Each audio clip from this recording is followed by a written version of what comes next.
No princípio era o Verbo, e o Verbo estava com Deus, e o Verbo era Deus. Ele estava no princípio com Deus. Todas as coisas foram feitas por ele, e sem ele nada do que foi feito se fez.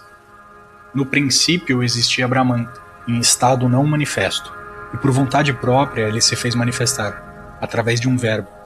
Todas as coisas foram feitas por ele, e sem ele nada do que foi feito se fez. No início era o Verbo, era Logos, era On.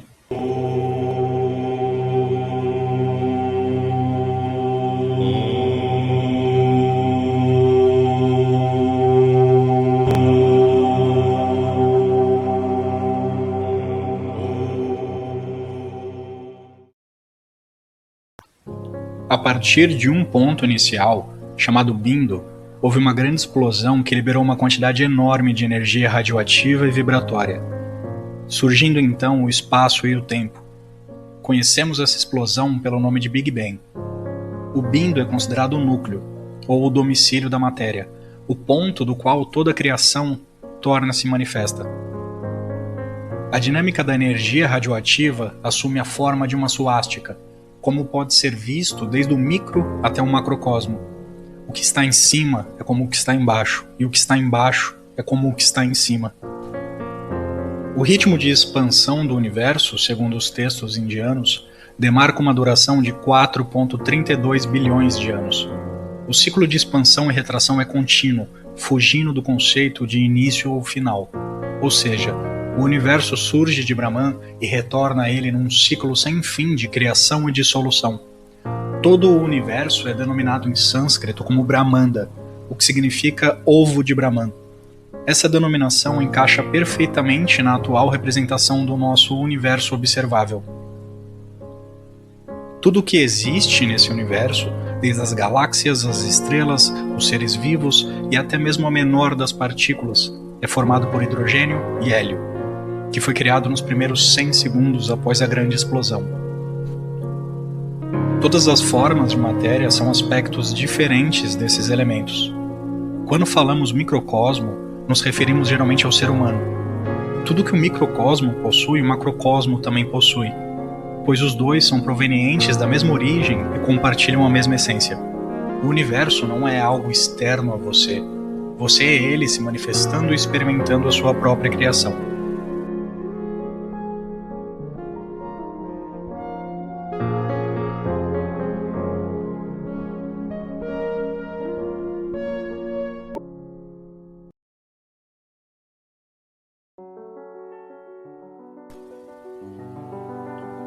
A essência do cosmo está dividida em 7 elementos, conhecido como Tattvas.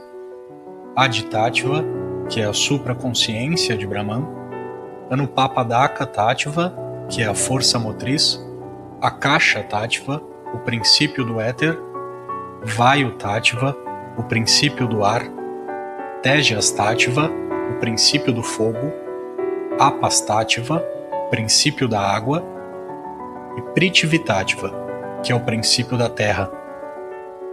Os últimos 4 elementos, por serem densos, são percebidos pelos nossos sentidos: terra, água, fogo e ar.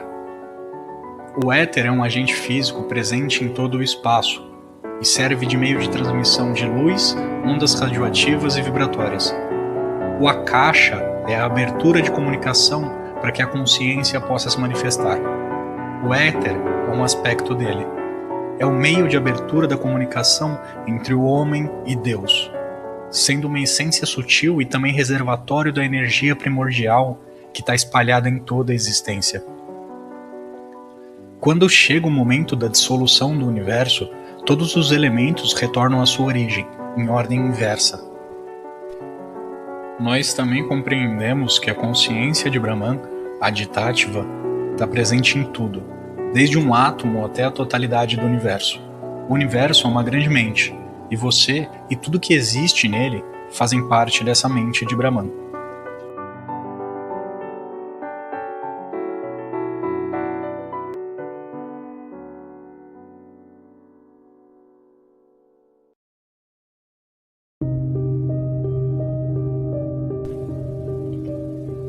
Existem dois tipos de prana. Prana com maiúsculo, como sendo a energia cósmica, e prana com minúsculo, sendo esta a sua manifestação. A manifestação do prana está presente no ar, em alimentos, na água, na luz solar e tudo que faz parte da nossa manifestação em vida, sendo ela o nosso verdadeiro alimento. Se você enxergar o universo de forma não dualista, verá que o prana é a maneira que você, sendo parte do universo e expressão de Brahman, utiliza para se manter manifestado, absorvendo sua própria energia em forma de respiração, alimentação e luz solar, por exemplo. Em termos gerais, você é pensamento de Brahman, se alimentando de Brahman no universo que também é Brahman. Quando você toma um copo d'água, essa água se torna parte de quem você é. E quando você come um pedaço de pão, o pão se torna parte de quem você é, num processo de absorção, assimilação e eliminação de energia. No final, nada se perde. Brahman sempre continuará eterno e infinito, apenas se modificando em suas formas de expressão. O corpo prânico é quem anima a nossa matéria bruta. O conjunto de energias vitais que animam o nosso corpo material chama-se Vayu, que seria ar ou corpo vital. Os principais são Prana Vayu, Samana Vayu, Vyana Vayu, Udana Vayu e Apana Vayu. O Prana Vayu absorve a energia do meio ambiente através do corpo físico, através da respiração e da alimentação.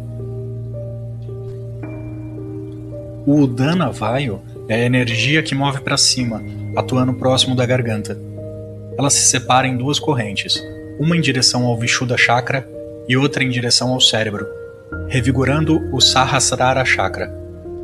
Ele permite a expressão do pensamento e regula a quantidade de ar expirado e a tensão das cordas vocais. O Samana Vayu assimila a energia contida nos alimentos, conduzindo ela para o fígado, próximo ao diafragma. O Vyana Vayu cumpre a função de distribuir a energia para as áreas mais carentes do corpo, através da circulação sanguínea.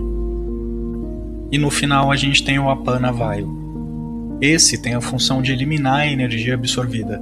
Ele atua próximo à região excretária, do ânus e dos órgãos genitais. Além da função de excreção, ele também cumpre a função de liberação de sêmen, menstruação e também da transpiração.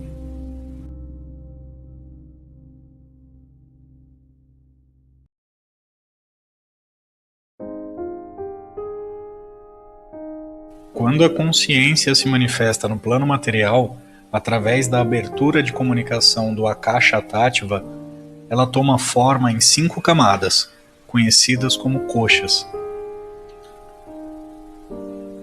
Para os hinduístas, é a alma que fabrica o corpo, e a partir desse centro dinâmico surgem os outros koshas. O Atman, que é a sua parte individual de Brahman, essa que você percebe e por vezes chama de eu, é o núcleo Bindu, e a sua natureza é a consciência pura e está além do tempo. Nós nunca deixamos de ser Atman, mas por ignorância nos identificamos com os elementos mais densos da nossa existência, como o nosso corpo e o nosso ego. A sua verdadeira natureza é Atman, que está em contato direto com Brahman, sendo parte dele. A sua existência física é apenas uma lente pela qual o Atman experimenta esse plano físico, sem dependência direta dele. Quando estamos manifestados nessa existência, a nossa camada mais sutil, Ananda Maya Kosha, é encoberta pelas camadas mais densas, nos deixando distantes de nossa verdadeira fonte, provocando a ilusão do ego em identificação com essas camadas mais densas. Enxergar nossa verdadeira natureza pela experiência física sem evolução espiritual é tão possível quanto uma faca cortar a si mesma, ou um olho se enxergar por si só. Não é possível de maneira puramente lógica ou kármica, sendo necessário a dissolução da ilusão, levando o ser em direção à consciência divina.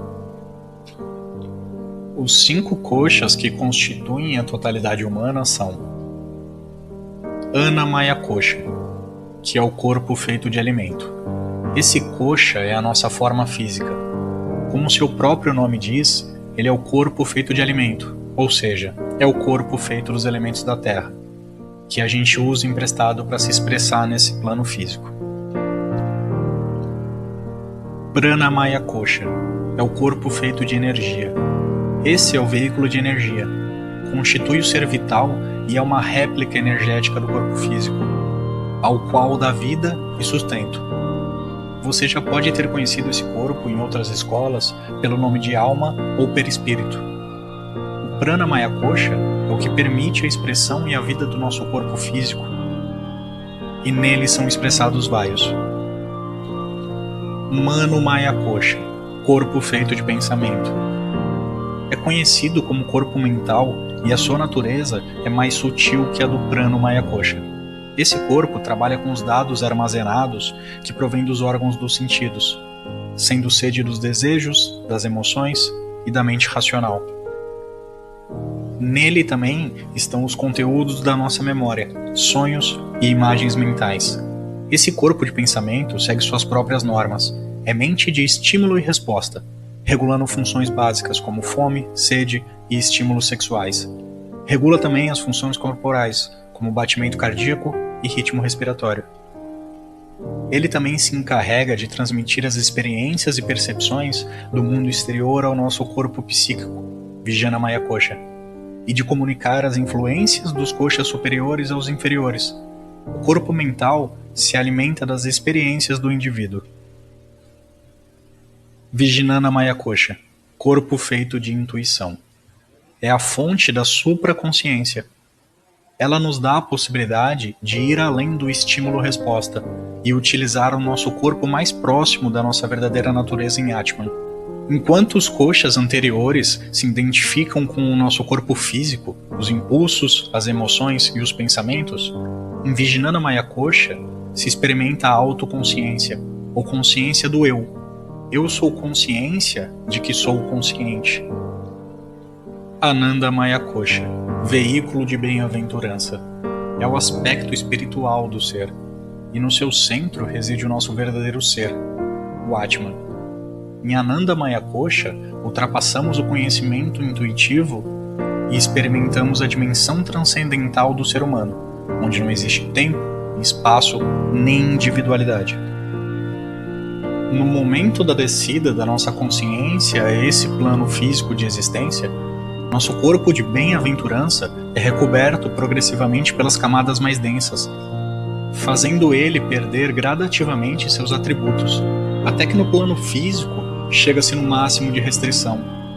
Nos praticantes de yoga e nos buscadores da verdade, o processo é invertido e as limitações caem, uma a uma, em direção ao Anandamaya Kosha, cada vez mais próximo da consciência divina. Todos os 5 koshas influenciam-se entre si, tendo comunicação direta entre eles e sua devida importância em nossa manifestação presente.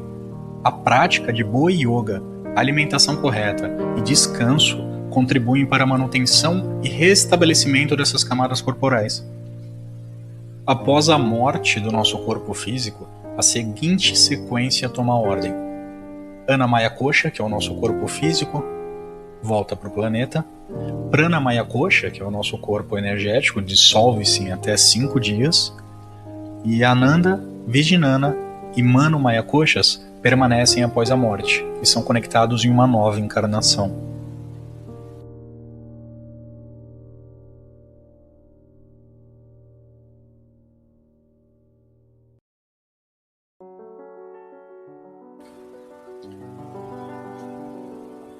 Os 3 gunas, Sattva, Rajas e Tamas, são considerados como as qualidades fundamentais da natureza. Os gunas são às vezes descritos como energias, outras vezes como qualidades ou forças. No que diz respeito à ação, Sattva é a força criativa, a essência da forma que precisas concretizar. Tamas é a inércia, o obstáculo a ser superado. Raja é a energia ou o poder pelo qual o obstáculo é removido e a forma torna-se manifesta. Eles representam um triângulo de forças simultaneamente opostas e complementares, que governam tanto o universo físico quanto nossa personalidade e padrões de pensamento na vida do dia a dia, dando origem às nossas realizações ou fracassos, alegrias ou infelicidade, saúde ou doença. A qualidade das nossas ações dependem das gunas. Quando o universo está em sua forma não manifesta, na pausa entre a dissolução e uma nova criação da existência, os gunas estão em absoluto equilíbrio. O universo existe apenas como um estado potencial, onde tudo que existe é a consciência e Brahman em sua forma não manifesta, absoluta e imutável, sem início e sem fim. Quando o equilíbrio dos gunas é perturbado, tem início a recriação do universo. Sattva é frequentemente considerado como representando a pureza e a tranquilidade. Rajas se refere à ação, ao movimento e à violência. Tamas é o princípio da solidez, da imobilidade, da resistência e da inércia. Os três gunas estão presentes em tudo, mas um deles sempre predomina. Sattva prevalece à luz do sol, Rajas, um vulcão em erupção, e Tamas, um bloco de pedra. Os gunas, apesar de contrários, efetuam um propósito em comum. Imagina que um artista queira pintar uma imagem do Sr. Krishna. O impulso criativo e inspiração são criados por Sattva. A tela em branco é representada por Tamas, que seria a inércia da tela em branco, e Rajas seria a energia e paixão utilizadas pelo artista para sobrepor o obstáculo de Tamas, dando lugar à sua criação, inspirada por Sattva. Sattva sozinho seria apenas uma ideia não concretizada. Rajas sem Sattva seria uma mera energia não direcionada. Rajas sem Tamas seria como uma alavanca sem base, e Tamas sozinho seria a inércia.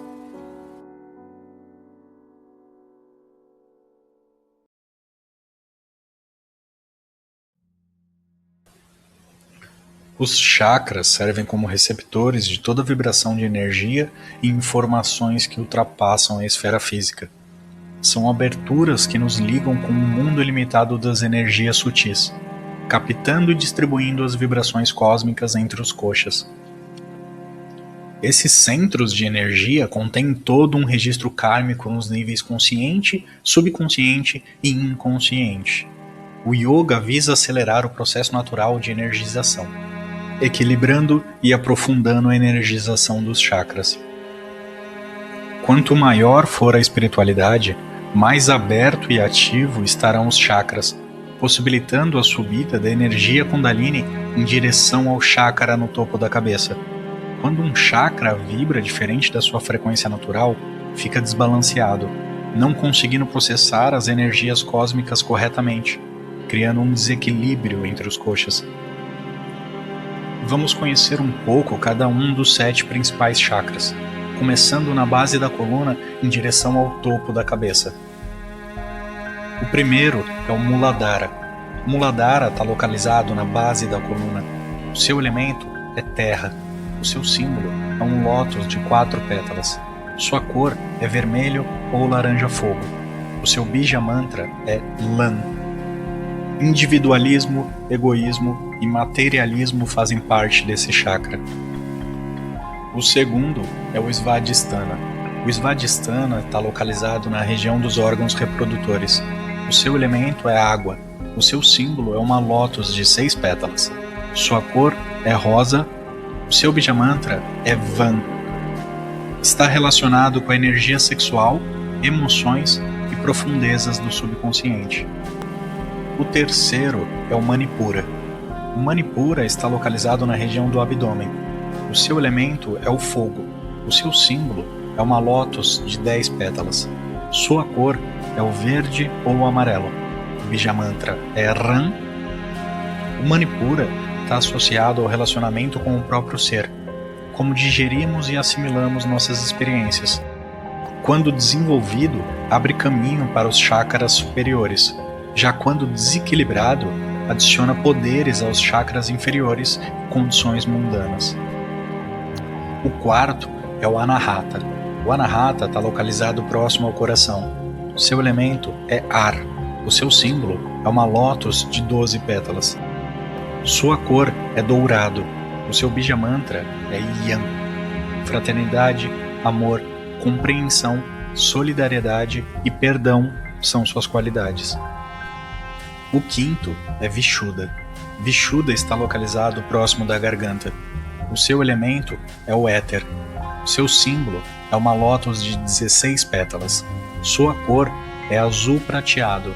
Seu bija mantra, Ram.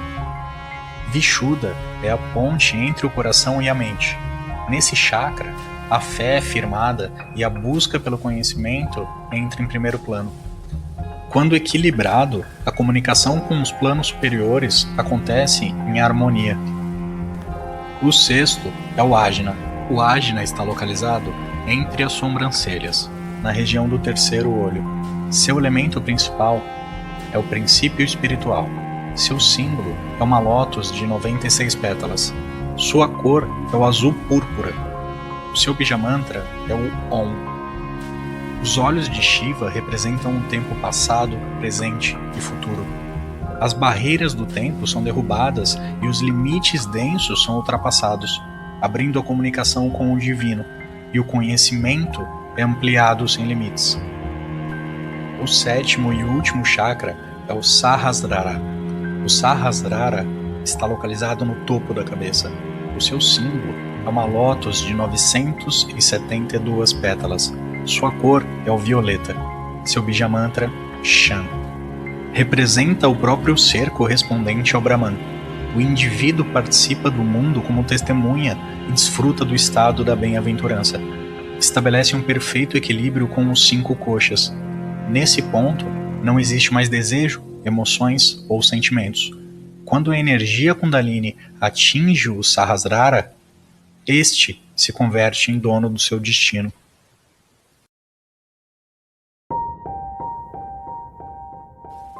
Os chakras são receptores de energia, mas eles precisam do auxílio dos nadis, que são os condutores de energia.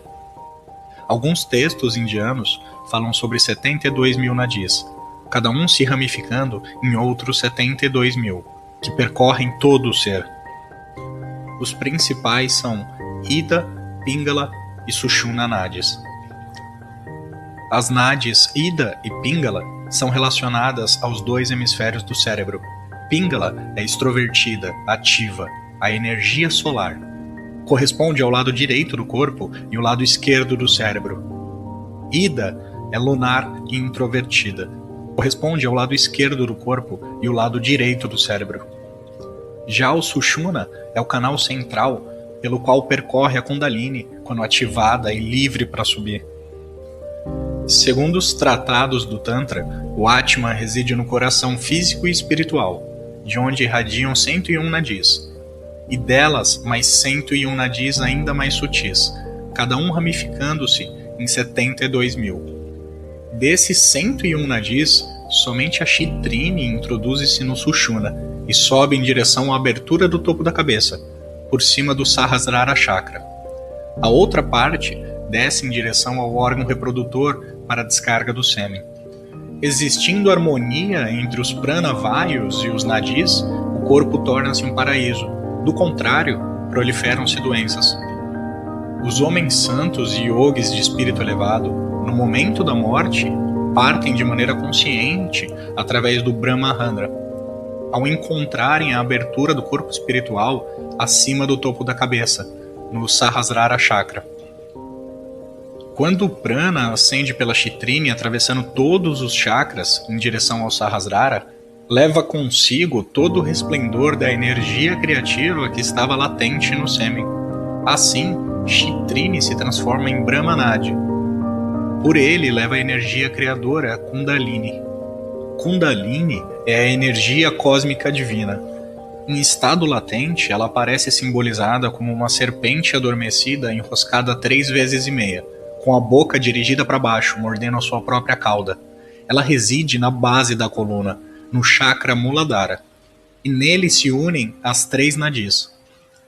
Quando Kundalini é despertada, os nadis Ida e Pingala se fundem dentro da nadi Sushumna. As nadis estendem-se por todo o corpo e as suas extremidades, inclusive pés e mãos, onde os chakras têm os seus correspondentes.